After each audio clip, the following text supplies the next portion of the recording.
Sura ya kwanza mstari wa 5. Kabla sijakuumba katika tumbo nalikujua. Endelea. Na kabla hujatoka tumboni nalikutakasa. Endelea. Nimekuweka kuwa nabii wa mataifa. Huo ni wito wa Yeremia. Mimi niliitwa kwa namna yangu na Yeremia ameitwa kwa namna yake. Lakini mtumishi wa Mungu ukiitwa, amen, lazima pia Mungu akupe cha kusimama nacho. Sisi tuna utofauti. Haleluya. Tumeitwa ndio. Malengo ya Mungu ni sote tujenge mwili wa Kristo, lakini tumepewa huduma mbalimbali. Huyu ameambiwa nini? Soma 10 hapo hapo.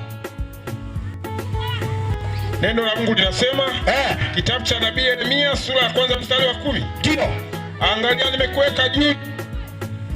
Angalia nimekuweka leo juu ya mataifa na juu ya falme, ili kung'oa na kubomoa, ili na kuharibu na kuangamiza. Haleluya. Ili kujenga na kupanda. Nini kilikuwa kinaendelea wakati ule?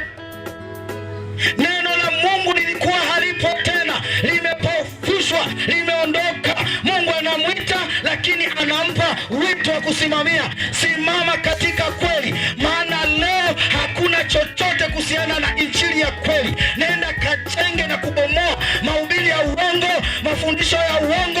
Haribu, piga kule, simamisha, jenga neno la kweli ili ahubiriwe Yahweh, Mungu wa kweli, Mungu wa Israeli.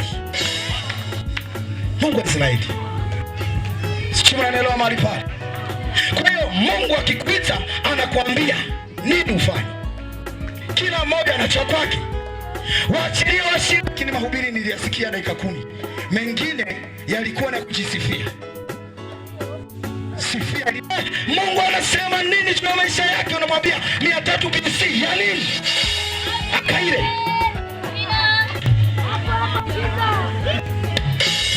300 BC na unabadilisha. Taka nikwambie, huyu Mungu mwacheni wa balaa. Huyu Mungu mwache. Huyu Mungu amenipa neema ya kusoma.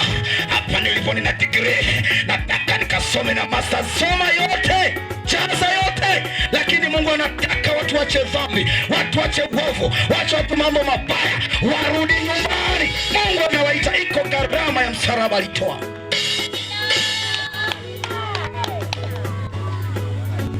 Semeni amina watoto wa Mungu. Semeni amina. Hebu tuendelee tu. Nisiseme mengi, tuendelee, soma tu. Maana kuna unabii mahali hapo. Mungu kwa sababu wengi watakuja kwa jina langu. Wengi watakuja kwa jina la nani? La Yesu. Ndio. Endelea. Wakisema mimi ni Kristo. Endelea. Nao watawadanganya wengi. Ngoja nikwambie kitu kimoja ambacho sisi tuliopewa nafasi ya kuwahudumia tunachokikosea. Ni kutokufundisha neno la kweli. Kama tungefundisha neno la kweli, Zumaridi angekosa washirika. Lakini hujamfundisha nabii wa uongo wa kochi. Sasa ameenda amekutana na muujiza, ameenda jumla. Humpati. Sasa sio mpati tu kwamba ameenda kwa salama, ni kwamba amekwenda kufa, lakini ndio umemuua. Fundisha ukweli. Waambie watu, acha kumkosoa Mungu wewe. Acha hizo habari. Sikiliza kikitu. Mtu mmoja amefungua kanisa. Amen.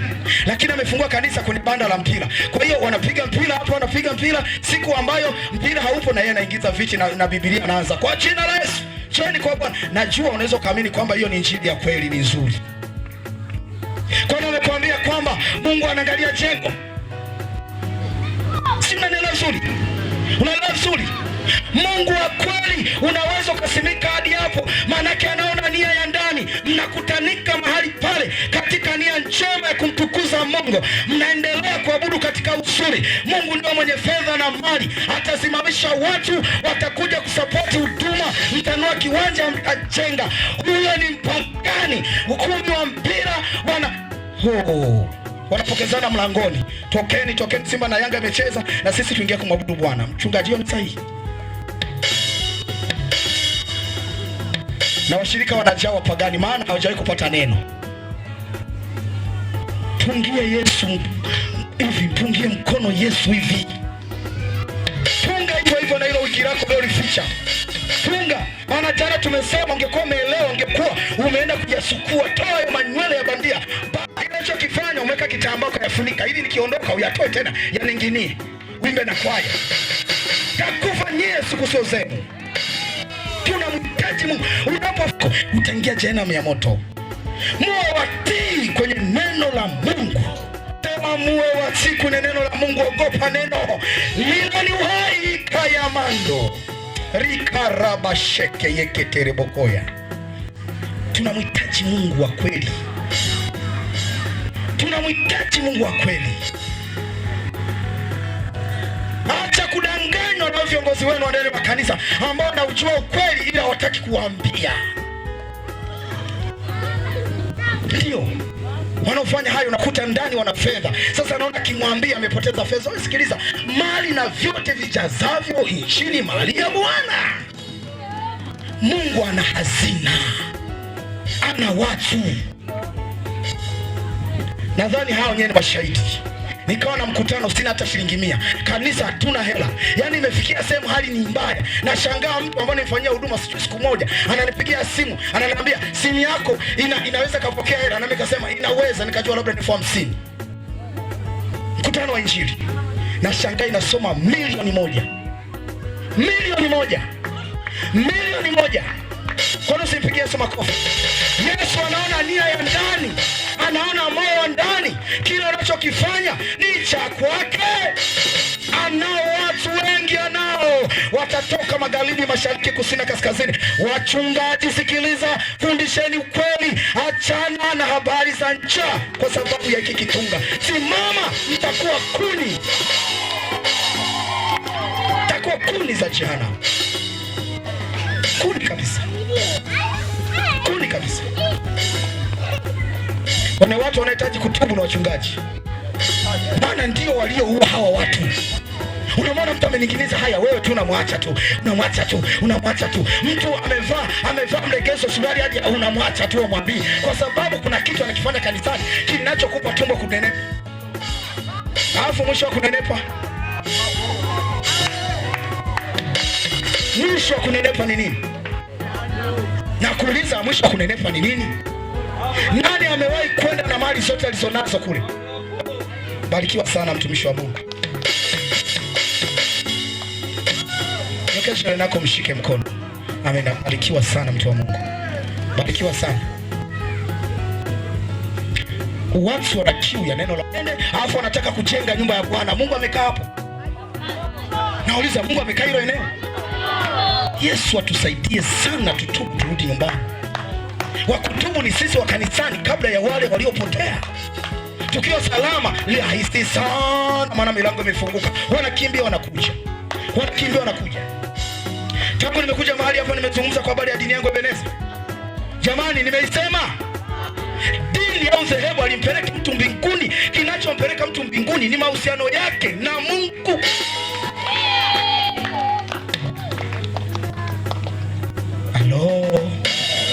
Halo. Mimi nimeleta habari za Yesu, sijaleta habari ya dini au dhehebu. Wewe baki na dini yako na dhehebu yako. Ila mimi nimeleta kwa habari ya Yesu Kristo Mnazareti. Ukimwamini umepata neema ya kwenda mbinguni. Hebu sikiliza tulipofikia. Siku kicheza Simba na Yanga, baadhi ya wachungaji, mimi niko na wachungaji, nisamehe, maana nyinyi hamfanyi, ndio maana mko mahali hapa. Haleluya. Sikiliza. Mchungaji anamwachia mshirika shemasi au mzee wa kanisa ibada ya Jumatano jioni, maana mipira inacheza jioni, na yeye anaungana na Wanikolai kwenda kusema Simba. Ibada ameisahau.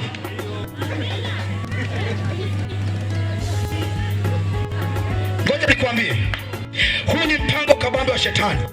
Kuna kumbi nyingi za mipira. Nisikilize, kumbi nyingi sana za mipira. Nenda siku nacheza Simba na Yanga, ukahesabu piki zilizoko pale. Halafu waulize wale, huwa mnaendaka kanisani? Punga mkono kwa Yesu. Wewe unashabikia mpira na wewe ni mpagani. Na wewe ni mpagani. na wewe ni mpagani, achana. Maana soma Zaburi 1:1, usiketi barazani pa wenye mizaa. Unaenda mpirani kufanya nini? Sasa huyu mtaanza kusikia unashinda. Ningekuwa ni Simba na Yanga, mimi nakuwa pia kwa jina la Yesu, hii dadi singekuwepo. Je, mmeambiwa kanisani kwenu? Mmeambiwa? Ni kwamba mmeambiwa wakati mwingine ni viburi. Punga mkono kwa Yesu. Kataa pagani kwa jina la Yesu. Siku ya kwenda Simba na Yanga, njoo kanisani, piga fellowship na Mungu wako. Fanya fellowship na Mungu wako. Uendelee kujazwa nguvu za Roho Mtakatifu. Uendelee kuwa imara na Mungu wako. Haleluya, haleluya. Mwokoka, lazima tuseme kweli, na ukweli haujawahi kuwa mtamu. Cheko mtamu. Lakini acha tuseme Mungu atusaidie. Mungu atusaidie. Haleluya. Jamani, somo letu linasemaje? Siku za nini? Sijamaliza siku za mwisho. Bado ninaendelea na kesho kwa ajili ya siku za mwisho. Kesho ninahitimisha juu ya siku za mwisho. Wakati naenda, ujue nini kitatokea kwa mtu ambaye hatapata neema ya kuingia ule mji mtakatifu Yerusalemu. Lakini hebu acha nikupe kionjo kidogo tu. Kionjo kidogo tu. Bwana Yesu asifiwe. Kidogo tu mahali hapa. Kidogo tu mahali hapa. Haleluya. Kidogo tu mahali hapa. Haleluya. Hebu nisomee Ufunuo sura ya 6 ule mstari wa 14. Somela kama ali pale, kwa sababu nataka nikupe kitu kingine, alafu nikwambie nini tunataka tufanye saa hii. Neno la Mungu linasema, linasemaje? Ufunuo Yohana sura ya 6 mstari wa 14. Ndio. Mbingu zikaondolewa kama ukurasa ulivyokunjwa. Na kila mlima na kisiwa kikahamishwa kutoka mahali pake. Endelea tena.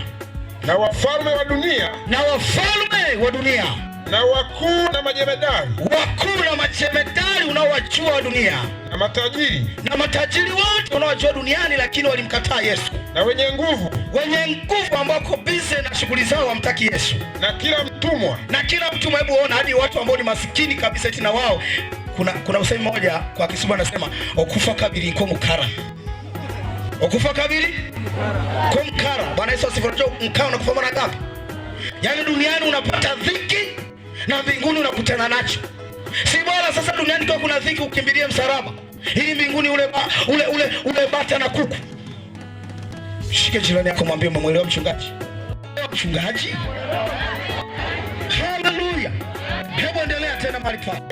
Na majemedari, na matajiri, na matajiri, na wenye nguvu. Endelea. Na kila mtumwa na mungwana. Wakajificha wapi? Katika pango la chini ya miamba ya milima. Wakisema, wakiambia milima na miamba, tuangukieni, tusitili. Ile siku ya mwisho sio njema. Hapo kanisa limenyakuliwa, watakatifu wamechukuliwa, wako mbinguni wanasherekea sherehe ya mwana kondoo, wanapongezana kule, wakati hawa sasa wanakutana nacho kujiokoa kwa damu yao. Sikubali kuachwa siku Yesu akija mara ya pili mawinguni. Biblia inaniambia waliolala katika Kristo watakuwa kwanza kunyanyuka. Ndani ya muda mchache watavikwa mwili mwingine, watapanda, wanaimba wimbo wa Musa na mwanakondoo, wanakwenda kukutana na malaika, wanakwenda kukutana na Kristo mfalme mawinguni, wanakwenda mbinguni, wanabaki. Ndio pale maandiko yanasema mmoja atakuwa akifanya hivi, mwingine hivi, huyu anaenda, huyu anabaki. Rafiki, usibaki. Nisome andiko hilo hapo, nimemaliza. Haleluya. Kwa sababu ninakwenda sehemu ya 3 ambayo nakwenda kuhitimisha nayo siku ya kesho. Hebu nisome ile andiko mahali hapa haraka, na mtu wa Mungu akusaidie sana. Mungu akusaidie sana. Nyakati ya pili 7:14. Wakati wa praise mnasimama haraka. Soma mahali pale Nyakati. Wakati nasoma haya, naomba usimame kwa miguu yako miwili, mtu wa Baba. Simama. Mungu anakupenda. Mungu anakupenda. Wakati unasimama, mshike jirani yako mkono. Mshike jirani yako mkono mmoja, halafu anza kuja naye mbele. Usimwache jirani yako. Mwambie twende. Huo ni upendo. Huo ni upendo. Huo ni upendo, huo ni upendo, huo ni upendo, huo ni upendo. Haleluya. Nisome Nyakati wangu, ikiwa watu wangu walioitwa kwa jina langu, tulioitwa kwa jina la Bwana watajinyenyekesha na kuomba. Tutajinyenyekesha, tutashuka magotini na kuomba kwa ajili ya Bwana na kunitafuta uso, na kuziacha njia zao mbaya, basi nitasikia kutoka mbinguni. Mungu anasema atasikia kutoka wapi jamani? Na kuwasamehe dhambi yao, na atawasamehe dhambi yao. Na nini atafanya tena? Na kuiponya nchi yao, na ataiponya nchi yao. Inua mkono, sema asante Bwana, sema asante Bwana. Leo hii ikiwa ni siku ya 6, nimelisikiliza neno lako, na sasa naona ufahamu wangu unafunguka, akili yangu inafunguka. Bwana, naomba sasa ninapo